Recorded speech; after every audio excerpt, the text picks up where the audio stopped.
Okay, today we're going to read a story called White Socks Only. This was written by Evelyn Coleman and illustrations by Tyrone Geeter. All right. To my brother Edward, Eddie Joe, Coleman, who believed in the magic of my stories, E.C. To the children of the world, you are the future. T.G. Grandma, can I walk into town by myself? I asked one hot summer's day. I knew what she was going to say. She was going to tell a story. Not just any story, but my favorite story. I watched her turn toward her spit can. Ping! The snuff juice hit the bottom, sounding like a chime.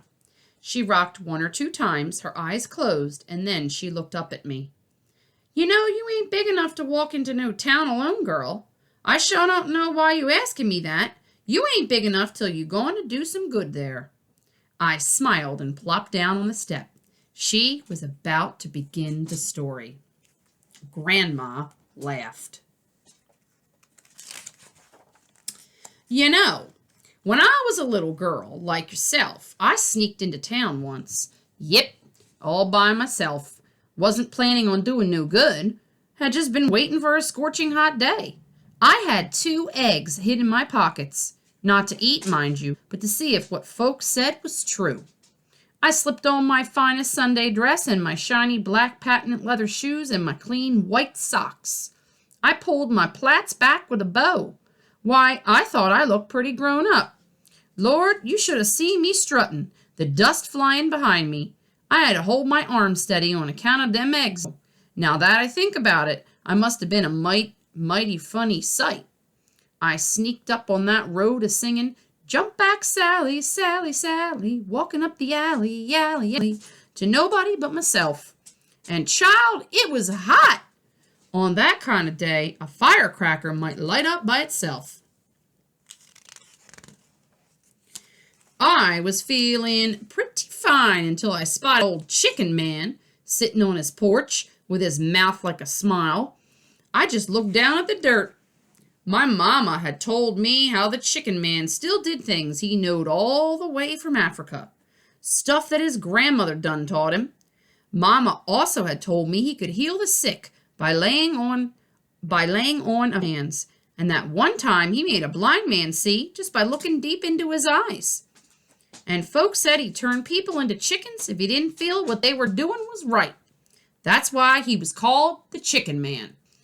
I was kind of scared he might think I wasn't doing right, so I started walking faster. I still held my arms out steady, though, so I wouldn't break the eggs. Anyway, when I got to town, I didn't see many folk that I knew. I wandered around with my mouth gaped open, looking at the white women in their fancy hats. That's when I saw Mama's friend, Miss Nancy, turning the corner. I was going to sure enough be in trouble if she saw me. She told Mama everything. So I took off running toward the first big tree I saw and hid behind it. I stayed there for a minute, panting, until I saw Miss Nancy walk out of sight. Then I tiptoed out. But in my rush, I'd burst one of my eggs, and it was slinking down my dress and legs. I figured I'd better do what I come to do and get back home. I was standing in front of this big old building where there was a statue of a soldier sitting up on a horse. I read what it said on the building, Cole County Courthouse, Mississippi. I carefully pulled my egg out of my pocket. Right there, I cracked it one time against the horse's leg. The egg's insides dropped on the hot cement. I knelt down with my face close. I watched that egg like the old man watched the checkers before making a move. For a minute, I thought it wasn't going to do nothing. Then, right around the edges, I saw it. One little bit was turning white. Next, the white creeped wider and the yellow began to bubble. By golly, I was frying an egg on the cement, just like folks said. I jumped up and started dancing and prancing. It was time to go home now. I'd done it. It was all over, and it's true. It could get so hot you could fry an egg on the sidewalk.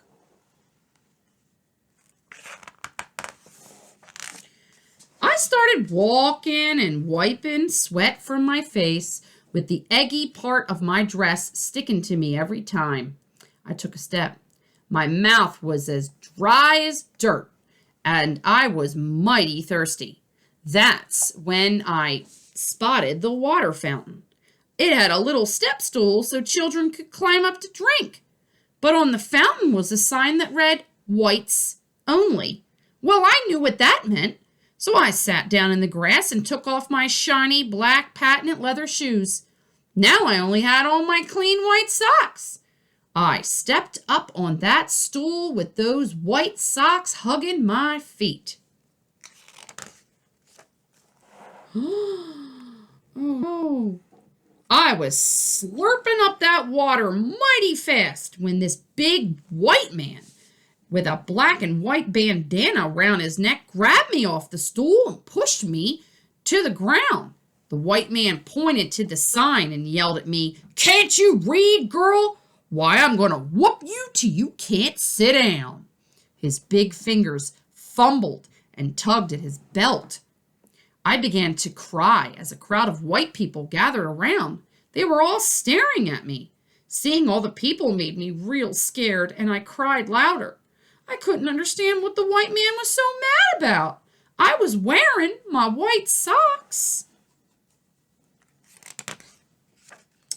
An old black woman from my church stepped through the crowd.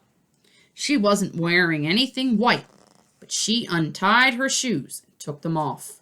She stepped up to the fountain, bent way down, and took a drink. I knew the man was going to yell at her, and he did. "I'm going to have to whoop you too, ain't I?" he shouted.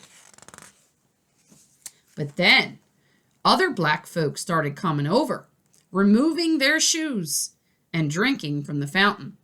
They had on clean-looking green socks and yellow socks and red socks and blue socks.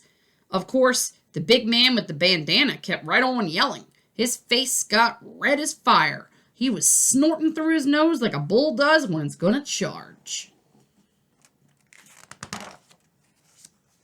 Other white folk came up and started yelling at us too. By that time, the big man had ripped his belt out of his pants. He was hitting me and everybody else who was close. None of that people moved. They just covered their faces. I sat there sobbing, holding my arms over my head. All of a sudden, everybody got quiet like they was going to pray in church, even the white people. I peeped out through my arms. The black people and the white people were moving aside. The chicken man was coming through. He was slowly tapping his way toward me. When he got close, he stopped. He looked at me from the top of my head down to my white socks. Then he bent over and pulled off his black shoes, his face squeezed up. He had on the cleanest white socks you'd ever seen. He stepped up on the stool. He didn't have to bend over very far because he was so short. He drank a long time from that fountain. I held my breath. So did everyone else. The chicken man lifted his head. He turned around, smiling, and slowly stepped down off the stool. Without a word, he pointed a crooked finger at the white man. The white man's belt was down by his side now, clasped tightly in his fist. He was as still as the statue. The old chicken man helped me up. He took me out a white handkerchief and wiped off my face. There now, child. It's time for you to go on home. You did all right." He handed me a chicken feather out of the brim of his hat and hobbled away. All the black people surrounded me. They were all crying and hugging me. Then they took me home. When they told Mama what had happened, she just broke out laughing. She said, "Well, I guess you can go to town by yourself now because you're old enough to do some good."